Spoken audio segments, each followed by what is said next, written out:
Pourquoi on ne se prépare pas à ce rendez-vous avec Allah qui nous aime plus que tout? Inna lillah, nous appartenons à Allah, pas à nos parents, pas à notre épouse, pas à nos enfants, pas à nos collègues, pas à nos gassures.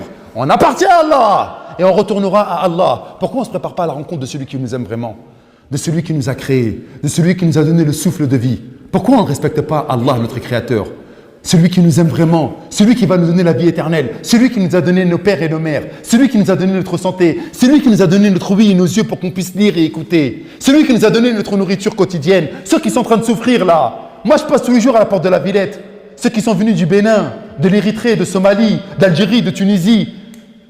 Hein? Ils sont en train de galérer, subhanallah, dans des tentes là, mais wallah, vous voyez leur vie, ils ont quitté l'Afrique pour espérer retrouver quelque chose un bien-être, ils vivent dans le froid tous les jours. Et ils vont mourir. Nous, lorsqu'on est malade, qu'est-ce qu'on fait? On va rentrer à la maison, on va s'emmitoufler dans notre couverture, on va mettre Netflix et on va regarder la télé. Eux, lorsqu'ils sont malades et lorsque leur nez coule, lorsqu'ils sont pas bien, il y a qui vont être? Ils sont encore dehors, la pluie elle tombe sur eux, ils n'ont même pas d'endroit pour pouvoir se réchauffer. Ils attendent quoi, eux? La mort. De la même manière que nous allons mourir. Pourquoi tu nous as parlé d'eux, Mehdi? Pour nous dire en fait que nous, on est, alhamdulillah, Rabbil Alamin, disposés à pouvoir penser à Allah et être reconnaissants vis-à-vis d'Allah, en disant alhamdulillah.